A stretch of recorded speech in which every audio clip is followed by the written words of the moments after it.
దేవుణ్ణి నువ్వు నిజంగా ప్రేమించినప్పుడు లోకానికి ఈజీగా నువ్వు చెప్తావంటే, నేను నిజంగా నా భార్యని ప్రేమిస్తే నా భార్యకి ఇష్టం లేని వ్యక్తులకి నేనేం చెప్తాను?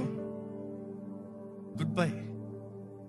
నేను నా భార్యని ప్రేమిస్తున్నానని చెప్తూ నా భార్యకి ఇష్టం లేని వ్యక్తులను కూడా నా పక్కన పెట్టుకుంటానా?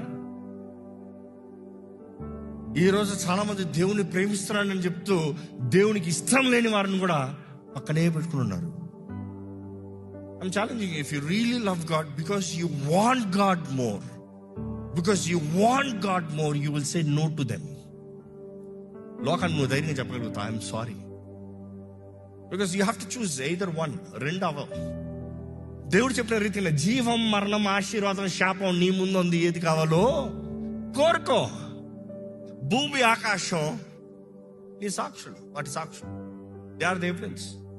నువ్వు ఏది నిర్ణయిస్తున్నావో దాని తగ్గట్టు నీ లైఫ్ కాన్సిక్వెన్సెస్ ఉంటాయి.